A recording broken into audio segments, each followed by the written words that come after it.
Tonight on CTV News at 6. Canadians stop to remember one of this country's most trusted voices. He was an incredible man, and I was so lucky to have worked with him for over 20 years. CTV anchor Lloyd Robertson has passed away at the age of 92. Plus more housing for the city of North Bay. So we're glad to see smaller units coming forward, that they will be owned. The city's one step closer to seeing more than 100 new townhouses in the South End. And the city of Greater Sudbury is looking to attract more tourists. Ideas that are selected, we will work with the applicant and bring them forward. It's hoping local business owners have some ideas. CTV News at 6 with Marina Moore and Tony Rima with weather. Good evening. Thanks for joining us. Marina is off this week.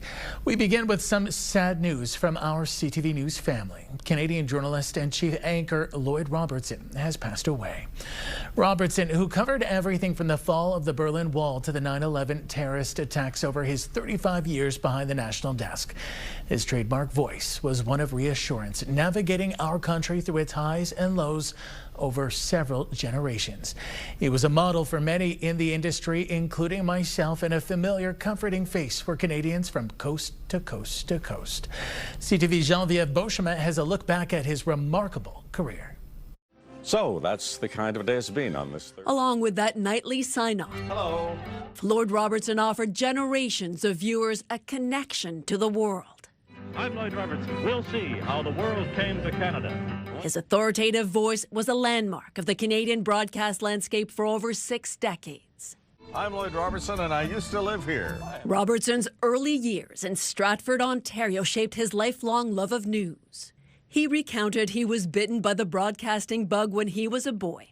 He was watching local radio hosts at CJCS describe the Perth Regiment marching home from the Second World War. This is Lloyd Robertson. In high school, he got a job at CJCS. And it's also in high school that he met Nancy Barrett. She would become his wife in 1956 and mother of his 4 daughters. Robertson graduated, continued to spin records and read news until he knocked on CBC's door. I was hired by the CBC. My voice got me through. He moved to his first TV job in Winnipeg, going national a few months later on Christmas Day, 1956. Who do you like, Charlotte? Elvis Presley. Elvis Presley. Robertson then worked in Ottawa before heading to Toronto. We interrupt this program. He said he fully understood his role in 1963 with the Kennedy assassination, marking the first big event where people tuned into TV rather than radio for breaking news. I felt that I was now involved in something that really mattered to people. Television news. Good evening. President Nixon's state visit to Ottawa. Robertson worked his way to the CBC's flagship news show, The National. But eventually, he grew frustrated with his editorial role. I was in the wrong union. I couldn't write. I couldn't edit. I could not participate in any way when I did a daily newscast. Robertson is leaving the CBC after 22 years. He signed on to CTV in 1976, co-anchoring with then-host Harvey Kirk. Good evening. Lloyd Robertson joins us tonight for CTV News. Bringing, says his longtime friend journalist Craig Oliver, instant credibility. That's Lloyd's legacy. He took this news department and put it on the map. The partnership lasted until 1984, when Kirk retired from the anchor desk and Robertson became senior news anchor. To me, it was the equivalent of being knighted. Throughout his career, Robertson often said he had the rare privilege of having a front row seat to history. Here's our summary of Apollo 11's Space Odyssey. Diana and Charles played their parts. What is there left to say but thank you to everybody.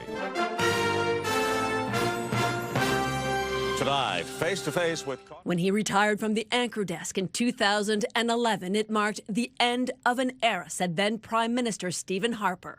You've been delivering the news since I was barely more than a boy. You've been doing it for so long and so authoritatively.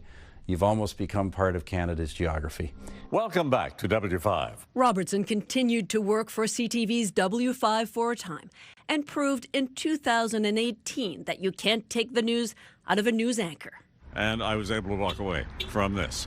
And it's a pretty bad accident, as accidents go, and of accidents I've covered over the years myself. That's him reporting live on his own car accident. Longtime anchor of CTV News, he has gained public trust for his integrity. He received numerous recognitions, the Order of Canada, a Doctor of Laws from BC's Royal Roads University. A park was named after him. I'm about to be yesterday's news. He often said the greatest honor of his life was to chronicle the times, the events that marked Canada and the world for so long. And that's the kind of day it's been. I'm Lloyd Robertson. For all of us here at CTV News, good night. It strikes me that if you find something you love to do, hi guys, and you are able to do it, that's about as good as it gets in life. Geneviève Beauchemin, CTV News. Robertson was 92 years old. Today, tributes poured in from all over the country, remembering him for the legacy he left behind. Great shock, just a great shock. Great icon in Canadian TV broadcasting. Worked with him, sometimes long distance, and just such a gentleman, such a very well-organized, confident purveyor of Canadian news and history. As it was happening many times. He was an incredible man, and I was so lucky to have worked with him for over 20 years. You know, he was a real champion of women. And when I took over as the first woman executive producer of the CTV National News, it was really important to him that everybody really, see that this, young woman was now in charge of a newscast, which at the time there weren't many women in newsrooms. And he would come into the newsroom all the time and he would call me boss, to make sure that everybody knew that I was the boss. In the sports world, they talk about GOATs, right? Greatest of all time. Lloyd was a GOAT. He was our GOAT in the broadcast business. He was the greatest of all time, and he will remain that way. He was an excellent professional, very highly regarded, very knowledgeable. He was so professional. I think he was a wonderful representative of journalism in Canada. He always had an interesting perspective, and I think people trusted him. I think he was a really special journalist. When I first came to Canada, his voice was kind of captivating. It was great to see someone speaking English so eloquent and beautifully. He was a fantastic news anchor, very comforting and able to deliver the news in a very reassuring way. Prime Minister Mark Carney posting this message about Robertson, saying that for millions of us, he was a familiar face in our living rooms, a reassuring voice in moments of uncertainty, and a calm and steady presence through the moments that shaped our nation. Closer to home from our region, we've also lost Holocaust survivor and educator Ava Olsen. Olsen spent the last few decades living in the Bracebridge area. She and her 5 siblings were raised in a Hasidic household. She was later deported to Auschwitz-Birkenau and then transferred to the Bergen-Belsen concentration camp. She would eventually be liberated by British soldiers. She and her younger sister were the only members of the family to survive. Olsen would make more than 4,600 presentations to schools, organizations, and community groups, reaching more than 1.5 million people. I was honored to get the chance to interview and meet her during the pandemic. Olsen was 101 years old. May their memories be a blessing. Time for our first check on weather. For more, let's go to CTV's Tony Rima. And Tony, it's been a wet day in Sudbury so far, at least. That's right, Ian, and good evening, everyone. Showers right across the broadcast region. Things are going to become a little bit more settled, if you will, overnight. However, we're watching a system that is crossing our broadcast region, bringing us those clouds along with shower activity, and that's going to continue until tomorrow in some communities. Then after that, things are going to settle down. We're going to get some clearing temperatures above seasonal, and it'll look pretty nice except for the weekend when things become a little more overcast and there's a chance of precipitation. More weather details later in our show. Ian. Thanks for this. There's more to come. For now, let's go to a live shot of downtown Timmins and Algonquin Boulevard from atop the City Hall. This shot coming courtesy to us from the city of Timmins, where it has been a cloudy day up there so far. A little bit of sunshine. Hopefully we'll see more and some nice weather soon. We'll check in with Tony to see if all of that's possible. Stay with us. You're watching CTV Northern Ontario. When you see it happen, send it to CTV News. Text 10400 from your screen to ours. Text 10400. 2 people have been sent to hospital following a train versus pedestrian crash late this morning. It happened in the area of Cucci Memorial Drive and Main Street West around 11 a.m. in North Bay. Emergency officials say one of the injured has serious but non-life-threatening injuries. The other was taken in as a precaution. Investigators said they won't be releasing any other additional details to protect their privacy. Almost $6,000 of drugs have been taken off Elliott Lake streets following the arrest of a local man. That's according to the OPP, who say they arrested the individual after observing him on Brunswick Walk with drugs. While searching a home on Hart Road, police say they found more drugs, a digital scale, packaging materials, and 2 cell phones. Investigators seized cocaine, fentanyl, methamphetamine, and oxycodone. A 41-year-old is facing several charges. We're learning more about a crash Friday night that put a 4-year-old in hospital with serious injuries. According to the OPP, it happened near a remote campsite on Boatland Lake in LaSalle Township east of Martin River. The child was airlifted to hospital after police say a pickup truck had just begun moving forward when it made contact with the child. The driver stayed at the scene and a doctor who was in the area assisted until paramedics arrived. Police have ruled out drugs, alcohol, and criminal behavior. At this time, no charges have been laid. Ontario Provincial Police are releasing the results of their enforcement over the long weekend. Police were patrolling many of the province's waterways and ATV trails looking for safety infractions, impaired operation, and other offenses. As a result, 42 charges were laid and 56 warnings were given.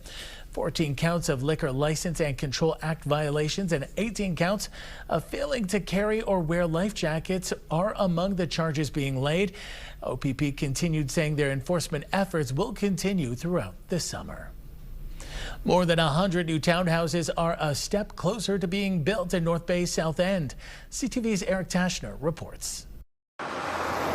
This is the site of a proposed townhouse development, Booth Road at Massey Drive, with 114 units potentially being built. So we're glad to see smaller units coming forward, that they will be owned. There's pride of ownership, so that helps as well. Speaking to a committee of council, Franz Kloibhofer, the project's lead planner, stresses it's not an affordable housing project. This is a market rate housing development.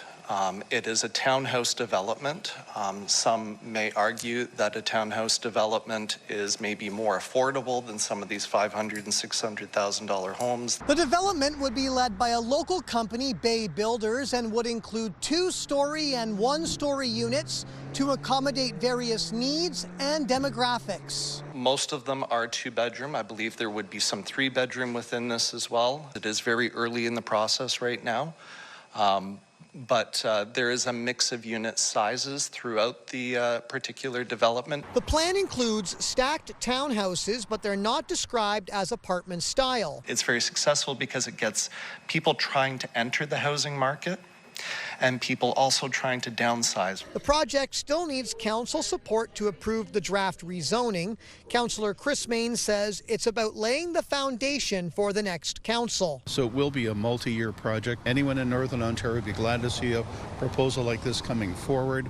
I think it's a good location. It's a good fit for the city. And there are further steps in the process before shovels can get in the ground, including a traffic study and an environmental impact statement with approval from both the North Bay Mattawa Conservation Authority and province's Ministry of Environment, Conservation and Parks. Eric Tashner, CTV News, North Bay. Plans to build a road for a new casino and hotel on the Kingsway will be presented to Sudbury's Planning Committee next week. It's part of a plan from Gateway Casinos to build on a part of the 173-acre Kingsway site formerly earmarked for the arena. Gateway had to bow out of the project in 2022 after being hit hard during the pandemic. The company would pay for the construction of the road, with the city reimbursing more than 96% of the cost, up to just over $3 million. Trout Creek Community Center appears to have been given another year. The municipality of Powassan has approved an engineer's occupancy plan, giving the arena the green light for the upcoming year. In a social media post, the community said the approval includes continued structural monitoring, maintenance of the existing bracing, and snow management measures throughout the season. It was a great announcement. We wanted to make this announcement because there was a lot of what we thought was misinformation in the community, where lots of people didn't think that the community center, the arena, was going to be open this year. The arena has faced several structural evaluations due to its wooden support columns. The city of Sudbury wants to find new ways to attract visitors, and it's hoping local entrepreneurs can help. CTV's Angela Campbell reports. Even on a rainy day, the city's most visited attraction is a busy place. Its ideas to draw in tourists like the Big Nickel, the city wants people to pitch. Ideas that are selected, we will work with the applicant and bring them forward to the presentation that will be happening in early September. The city of Greater Sudbury has put out a call for tourism-related ideas from business owners, entrepreneurs, or organizations. Fielding says it's a spin-off of the Tourism Development Fund. Selected ideas could see funding from $5,000 to $100,000, depending on the idea. It's to increase hotel stays, increase the length of stay, and attract tourists that haven't been to Sudbury before. Tourists like these brothers from Germany who are learning about the city from their local hosts. They admit to not knowing very much before their arrival yesterday. It's a big mining city. That was pretty much the only thing we know about here. Did you know about the Big Nickel? No. We went to the other science center and just looked around a little bit. And other than that, we drove around and saw the city. Fielding says no idea is bad. There are always new trends in the tourism industry that could be added or provided for visitors to Sudbury. Brand new experience, establishment, business, that you have a business plan that you've been looking for funding for, that we could support in kickstarting that experience for our tourists. Concepts need to be submitted before August 14th. Then in early September, pitches will be made at the Wildly Unexpected Ideas event, a Dragon's Den type presentation in front of the Tourism Development Committee. Angela Campbell, CTV News, Sudbury. A popular North Bay tourist spot is expanding its hours to accommodate even more visitors. The Dion Quince Heritage Board has announced it's expanding its hours from Tuesday to Saturday from 10 a.m. to 4 p.m. in place of the original Friday-Saturday schedule. Admission is still free. It's also raising funds to bring in more student staff. The board chair telling CTV News there's something about the Quince and their story that still speaks to visitors. We see a different, unique kind of visitors coming through. The Americans are still coming. And certainly, we're a unique destination. They're coming up to see a Quince museum that they've read all about, or their parents, or especially their mom, might have adult collections or things like that. So everybody has this kind of fascination with the past and their parents and all that. The board will also be holding a fundraising dinner on Saturday, August 8th at the Davide Club. Tickets are $45 and all proceeds will support the museum and its heritage initiatives. Back now for a check on the current conditions with Tony Rima. And Tony, I'm guessing I'm not getting any gardening done after work with all this wet weather. Not at all, Ian. In fact, I just poked my head outside and it's raining in Sudbury across most of the broadcast region. Let's take a look at our current temperatures. Should be about 23, 24 degrees as a daytime high, spot on in through Timmins, 24. Mix of sun and cloud for Cochrane, Moosonee, a little warmer, 25 degrees. Kapuskasing, 24. In through Chapleau, 24 degrees, a little cooler in through Wawa along Lake Superior, 24 at this hour for Sault Ste. Marie. In through Parry Sound, still a warm one, 28 degrees, very nice there. Let's head north, shall we? Increasing cloud cover in through North Bay, 26 degrees. It's raining at this hour into Timiskaming Shores, much cooler, 20 degrees, 21, mostly overcast for Kirkland Lake. Sudbury, temperatures starting to fall a little bit, 19 degrees in through Espanola, overcast and 21, and also 21 in through Elliott Lake and Gore Bay. Your 7-day weather forecast is still ahead. Ian. I'll have to find where I put that umbrella. Thanks, Tony. Next on CTV News at 6. Ukraine President Volodymyr Zelensky says Russia is now deliberately hunting civilians. And Canada-U.S. Trade Minister Dominic LeBlanc is in Washington ahead of a new tariff threat from Donald Trump. Ukrainian President Volodymyr Zelensky says Russia is deliberately hunting civilians after missile and drone strikes on Kyiv killed 17 people overnight and wounded dozens of others. Zelensky says the strikes mainly targeted warehouses belonging to civilian businesses as well as infrastructure that has no connection to the war. The Russian Defense Ministry said it struck transport, logistics, and distribution centers involved in military activity. Canada-U.S. Trade Minister Dominic LeBlanc is in Washington today against the backdrop of a protracted trade war with the United States and a new tariff threat from President Trump. LeBlanc's office says Canada's chief negotiator to the United States, Janice Charette, is joining LeBlanc for what is being described as a series of trade-related engagements. The trip comes as the trade war kicked off by President Trump reaches the 18-month mark. Trump is threatening to impose a new 50% tariff on a wide range of Canadian goods for what his administration calls discriminatory trade policies. Wildfire smoke is now blanketing Metro Vancouver and having a significant impact on air quality. CTV's Sinjin Alexander reports. This is an excuse to take it easy. In fact, everyone should be taking it seriously. Overnight, a thick haze rolled in, covering Metro Vancouver and the Fraser Valley. Hardest hit? Hope, Agassiz, Chilliwack.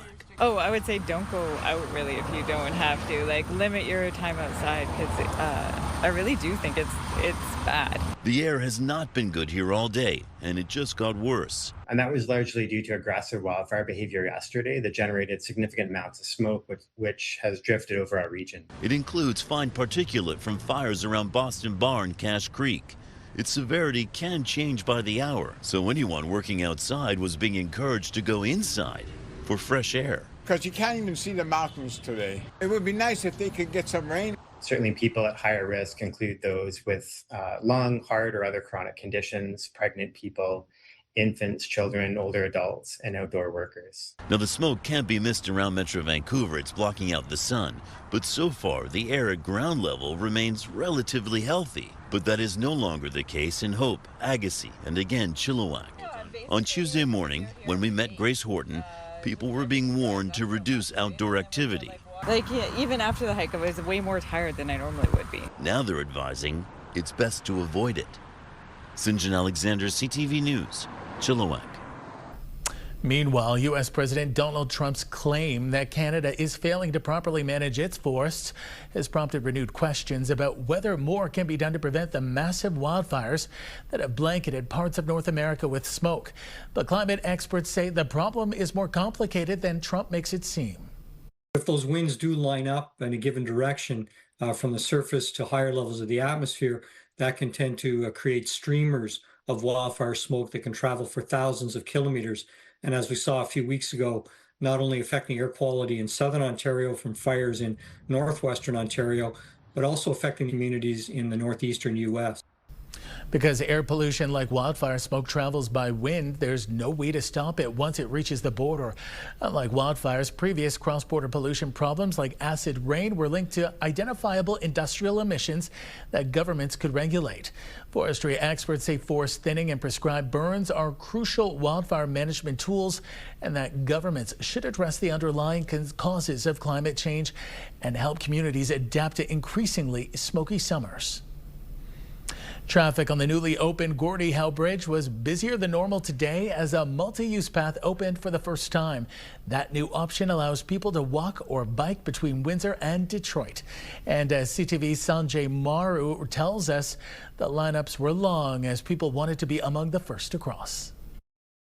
In my conversations with a number of people using the multi-use path today, they all say that amid a strained trade relationship between Canada and the United States, the opening of the multi-use path really serves as a symbol of unity. Now, it opened at 8 this morning, and already a flurry of individuals had queued up looking to be among the historic first group of individuals accessing the multi-use path on opening day. But within 15 minutes, access was blocked off. According to staff working for the Gordie Howe Bridge. Within 15 minutes, 250 people, 125 from Windsor, 125 from Detroit, had been let onto the multi-use path. And from that point onward, they paused en masse access and only allowed people to trickle in as people on the path filed out. So if 5 people got off, then they would allow 5 people on. The pathway itself measures just a little more than 3.5 meters wide, giving ample space to cyclists and pedestrians to share the multi-use path. You saw people in wheelchairs using the multi-use pathway, families with little ones in strollers, even a few people on unicycles that I observed using the path. The mood was really one of jubilation, celebration, and excitement. Remember, if you do not own a car and you live in the Windsor-Detroit corridor, you can now access the neighboring country by foot or on bicycle, and you don't have to pay any toll whatsoever. And for a number of people I spoke with using this multi-use path from both Canada and the United States, many of them tell me that their visits to the other country were rare, but after today's multi-use path opening, that's all about to change. There's more news ahead, but first here's your full weather forecast with Tony Rama. Thanks so much for that, Ian. Let's start with our forecast radar and increasing cloud cover in our broadcast region, along with some showers depending upon where you live. Except in through Chapleau, you're starting to get some clearing at this point, but early tomorrow morning, especially on Manitoulin Island, along Highway 17, Sudbury, North Bay, you're going to see increased cloud cover, shower activity a little bit more intense in through North Bay along with western Quebec. And then we start to get some clearing tomorrow afternoon, which is beautiful. And then the clearing also continues Thursday and into Friday, depending upon where you live. Temperatures also going to tick up ever so slightly, but we're also watching another system that is going to be infiltrating our broadcast region and creating clouds and shower activity.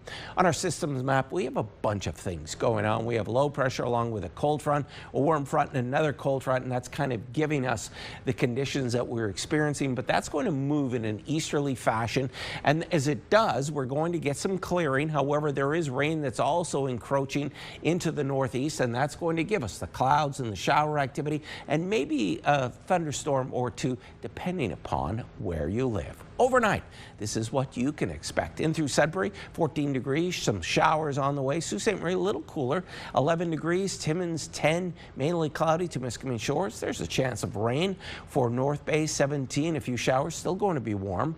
Moosonee, 14 degrees, clear skies, just a few clouds in through Cap and Hearst. Wawa, 10 degrees and some clearing for Gore Bay.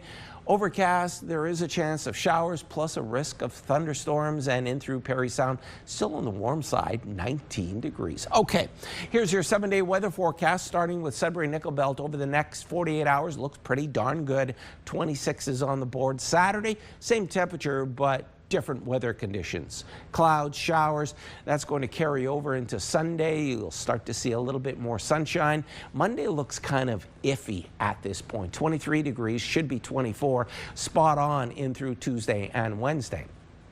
For Sault Ste. Marie, Algoma, tomorrow looks nice. Then after, unsettled conditions for the weekend. Monday, still overcast. Tuesday, Wednesday, sun, cloud, and a chance of rain. For Timmins, Cochrane, Kapuskasing, over the next 48 hours, it looks beautiful. The weekend looks soggy, and that continues into next week. Temperatures near normal or slightly above normal for this time of year. For Temiskaming Shores and Kirkland Lake, well, clouds clearing tomorrow, 27, Thursday, Friday, Saturday, and Sunday. You'll see some rain, and same goes for Monday. Tuesday looks pretty good at this point. Wednesday, while a risk of thunderstorms. And finally, your 7-day weather forecast for North Bay, West Nipissing. Over the next few days, expect sun, cloud, and shower activity. What can I say? It's kind of self-explanatory right there. Tuesday, increasing cloud cover. Wednesday, well, there is mostly overcast conditions coming in at 23 degrees. And our picture of the day is courtesy of Mike Skyba, and he says, look at this rainbow. In fact, there's two. If you squint right above the main one, there's another rainbow, double rainbow during this family reunion and golf adventure in through Mattawa. Thanks so much for that, Mike. Really love seeing your pictures. You can send them into us at weather.pictures@bellmedia.ca or scan the QR code. And opera is coming back to the Soo. Sudbury's Yes Theatre is breaking box office records, and a comedy show is headed to the Nickel City. We have Arts in the North coming up later. Cigarette packages have a bold new look, and they're not exactly what you may call pretty. CTV's Ryan McDonald reports on the graphic new reminders when someone reaches for a pack. The images are not pretty, but photos like these can now be seen on cigarette packages in stores across the country. I started smoking when I was 13, and I quit in 2016. Candace Paul smoked for more than 20 years. I showed her the new photos today and asked what she would have thought of them back during the height of her habit. I still would have agreed with them. Even when I was smoking a pack and a half a day, I didn't like the way it smelled. I didn't like the way it tasted. I didn't like the way it made me feel. But I was addicted, so I kept doing it. A picture says 1,000 words. Not surprisingly, the Canadian Cancer Society gives a thumbs up to this new round of health warnings, which include graphic depictions of things like colon cancer, a person after open heart surgery, and a stroke. When asked if these pictures might be too graphic, they said the results from photos like these over the past 25 years speak for themselves. There are now 140 countries in the world that have implemented these picture-based health warnings following the Canadian example in 2001. If they weren't effective, we wouldn't be seeing so many countries worldwide doing this. The Canadian Cancer Society adds that smoking rates have fallen from 26% nationwide a quarter century ago to just 11% today, though numbers remain a bit higher than that in Atlantic Canada. Also, 6 new messages appear on each cigarette itself now. It may be that a kid who's experimenting will borrow or obtain a cigarette from a friend, may not see the package, but they'll see that warning on a cigarette. Back in Membertou, Candace Paul has enjoyed a more active lifestyle since quitting smoking and figures these new labels might help some others make a similar change. If it can get one person to stop smoking or one person to not start, I think it's worth it. Now, what about vaping, you might ask? Rob Cunningham from the Canadian Cancer Society says that currently warnings appear on vaping packages, but not the devices themselves. He's hoping that the warnings might one day be on vaping devices themselves. He's also calling for provinces across the country to raise the minimum age to buy tobacco or e-cigarettes from 19 to 21, as he points out has been done already on Prince Edward Island. A simple photo can make a big difference for wheat farmers. Researchers at the University of Guelph have developed a free AI app that detects one of the crop's most damaging diseases. CTV's Jeff Pickle explains. Just above knee height here. So what you'd want to do is open the app up on your phone, take the picture. From the field to the lab, researchers at the University of Guelph are working to improve yields. So you can see here, for every plot, we have to draw a box around each wheat head in the image. What started as a research project has turned into an app that can help farmers detect Fusarium head blight, one of the most destructive diseases affecting wheat production. We focus a lot on breeding for resistance to the disease, and one of the ways we have to do that is evaluating plots out in the field and testing if the lines are resistant to the pathogen or not. The concept is simple, but the technology is not. Take a picture of a wheat field and let AI do the rest. So we're trying to develop a way that's a lot more accurate at actually determining the degree of infection within each plot. A helpful and free tool for farmers. Farmers can also use this to help gauge what they're having how much infection is out in their field, and it allows them a little bit of leeway so that they can employ some different practices to minimize the impact of the disease. Also helpful for researchers looking to create more resilient strains of wheat. We're losing farmland at a relatively rapid rate, so we need to be able to actually increase the production that we have on the farmland that we do already grow on. McConaughey says so far 250 producers have downloaded the app, and all information used in the app is retained by the farmers and not used in their research. So this wheat is a little bit too mature. For the app to work, you need to be green. McConaughey says they are updating the app to make it better for next year, and it will remain free to use. We benefited a lot in our research from open source models, and we've taken advantage of this a lot in order to actually employ all of this. So we just wanted to continue that trend and give back so people can build on this and use it to actually benefit themselves. Jeff Pickle, CTV News, Guelph. Scientists are certain part of a wayward SpaceX rocket slammed into the moon this morning as predicted. The second stage of a SpaceX rocket that launched a pair of lunar landers had been drifting off course for the past year. The space debris was expected to slam into the lunar surface at 2:35 a.m. The 8,700-kilometer collision has yet to be officially confirmed, but space tracking experts insist it was inevitable that the leftover rocket segment plowed into the moon.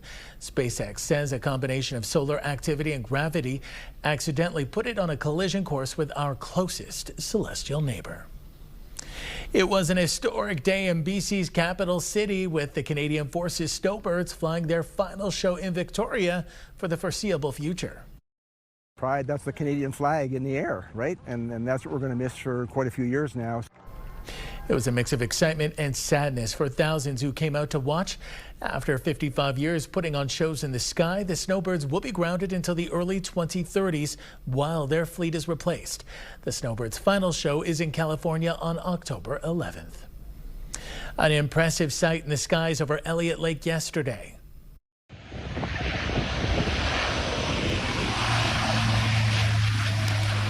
This video, courtesy of the city, shows a Royal Canadian Air Force Hercules circling low for training exercises, including a successful parachute jump before touching down to refuel. Officials say the region's quiet airspace makes it an ideal hub for these repeated low-flying air passes. Still ahead on CTV News at 6. A special sight to behold over the skies of Elliott Lake. We'll have more on a special visitor. We'll have more coming up after the break. Elliott Lake is making it easier for residents of all abilities to hit the beach. The city is showing off its floating water wheelchairs at Spruce and Pine beaches. The equipment is located near the mobility mats and is free to use during lifeguard hours, though pre-booking is required. An influx of culture will soon be on display in Sault Ste. Marie. As CTV's Corey Nordstrom tells us, a group of classically trained singers is looking to bring opera back to the city.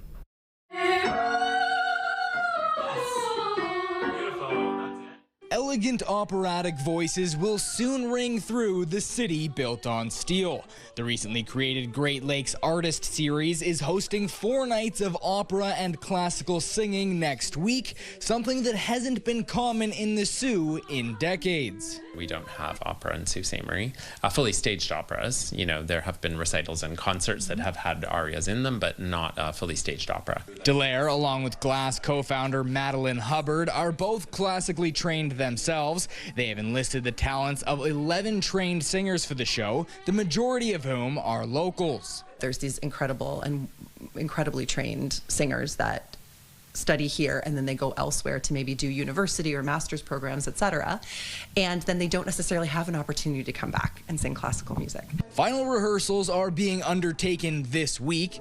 I mean, she sleeps and all, but still she's afraid of darkness. And though there are nerves, excitement is what's at the forefront for these performers. I just think that it's very meaningful to our city, especially, you know, those Italian roots with this Italian aria evening. It's going to be a beautiful week of performances. It's just, I think, a great opportunity for people to be exposed to a variety of arts. We have so much musical theater in this city, which is really great, but I think Opera 2 is yet another thing that people here can enjoy and learn more about. The inaugural program is also being used to gauge the interest level for the art form in the city. The Glass co-founders say they are running a full-fledged opera next summer, and if the community turns out, they hope to make it an annual series. Corey Nordstrom, CTV News, Sault Ste. Marie. Sudbury's Yes Theatre is extending its run after setting new records with its staging of the Tony Award-winning musical Come From Away. Come From Away just hit over 10,000 tickets sold for its production. We've been running for 4 weeks. We're currently in our 5th week, and we're running until August 22nd. It's just been amazing. People love that show. It's running in theaters all across the country, but I'm very proud of the Sudbury production because it's a really unique and innovative staging, and I think a lot of folks are gonna really love it, and they have been. The Canadian-produced play is based on the true story of these 7,000 passengers grounded in Gander, Newfoundland during the 9/11 attacks in New York. Yes Theatre mounted the show as a 2-week run and since extended the show twice. The inaugural Yuck Yucks True North Comedy Festival is coming to Sudbury October 1st to the 3rd. I said, "What are you crying for?" And this is when she got really smart. She went, "I can't believe you made me so angry I punched you in the face." The festival will feature 15 comedians over 3 days, many of whom are rising comedians from Northern Ontario. However, major headliners like Martha Chavez, Sean Collins, and Derek Edwards will be closing out the nights in laughter. I'm so happy with the lineup I have right now. Like, I've been doing this for 15 years. I've always wanted to have a festival. So we're going to have 15 comics over the 4 days. I mean, the Northern Ontario Showcase Saturday afternoon, we're actually going to have a bunch of Northern Ontario comics, and they're going to compete for a $1,000 prize with the audience picking the winner. So that'll be cool. Do you know what? The world is kind of crazy right now. So I just think, leave all that behind and come out and have a laugh, because I think we all need it, especially at this time. So yeah, support it. Support live comedy. It's the best way to see it. Should be a fun time. Band says they've already sold over 100 tickets so far and that he believes the festival will sell out. This year's box office is shaping up to have its best year since the COVID-19 pandemic, thanks in large part to a certain web crawler. David Daniel has that and more in tonight's Hollywood Report. I am totally out of control. Spider-Man Brand New Day hits $1 billion. Sony says the latest superhero flick starring Tom Holland reached the worldwide box office milestone in just 6 days. The only film to gross $1 billion faster, 2019's Avengers Endgame. That's what's next. A new role for Viola Davis. The EGOT winner is set to star in the thriller series Ascent from Skyfall, Spectre, and Michael writer John Logan. Davis will play a top corporate fixer who will need her elite skills when her daughter is in danger. The Paramount Plus show is due to begin production next year. He's choosing Texas, I can tell.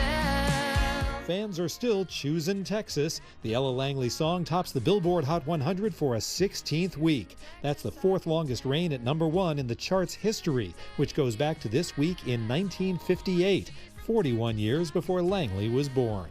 In Hollywood, I'm David Daniel.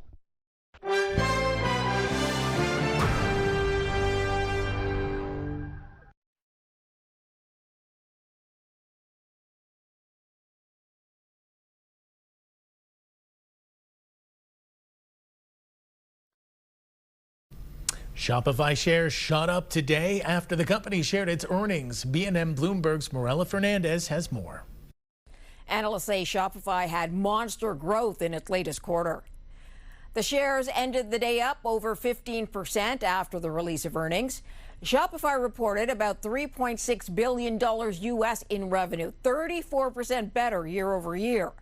Shopify provides businesses with an online platform and takes a cut of sales. The Ottawa-based firm says customer traffic and orders driven by AI tripled in its latest quarter. Suncor also reported earnings. The oil giant had net earnings of $3.7 billion, more than $1.5 billion better year over year. Higher oil prices resulting from the Middle East conflict helped Suncor to beat estimates. Thomson Reuters reported earnings as well. The Canadian content and technology company says revenue for its latest quarter came in at just under $2 billion U.S. The CEO says the company's focusing on developing AI applications for its legal, accounting, and audit businesses. Still, shares sank, with investors worried that AI will replace, not help, their business. Here are the closing numbers for the day. The Canadian dollar's up to 71.37 U.S. West Texas Intermediate is down to 75.22 U.S. a barrel.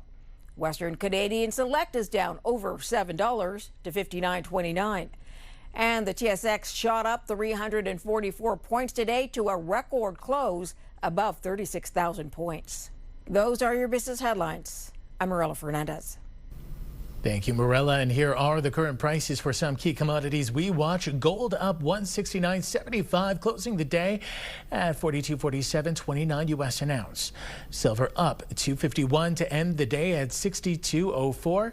Copper up 3 cents and nickel down a penny, ending the day at $7.66 U.S. a pound. Tony's back now for one last look at the weather.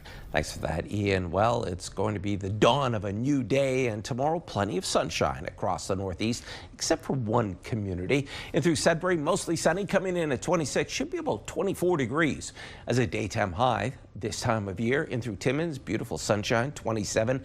Clear skies in through Sault Ste. Marie, coming in at 28 degrees as we head on over now to North Bay. This is the anomaly, if you will. 25 degrees, should be about 24, but showers, but a little sun and cloud mixed in there. And through Parry Sound, also going to be an unsettled day. 24 degrees as a daytime high, 60% chance of rain.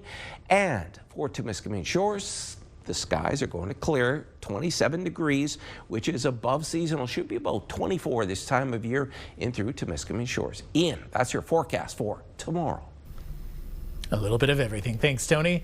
Finally for us tonight, an Airdrie, Alberta man got the surprise of his life after he found a marmot exploring his garage. Chris Ratzlaff shot this video of an adventurous marmot who hitched a ride on his truck from Kananaskis on July 28th. Ratzlaff thinks it may have tucked itself into the skid plate under the engine. They like the minerals that are in the cars. They get attracted to it, so they climb up into your engines and they're kind of sniffing around. They chew on things too, so they're not great. And then people, hop in their cars and drive home. Next thing they know, they've got a new visitor in their garage. Cutest hitchhiker I've ever seen. The Calgary Wildlife Rehabilitation Society gave the marmot a brief health check and then returned it to its home in Kananaskis. And that's our newscast this Wednesday night, or as Lloyd would say, that's the kind of day it's been. Amanda Hicks is in tonight for me with your 11:30 news. Make sure to tune in, and I'll see you tomorrow. Have a wonderful evening. Thanks for watching. Good night.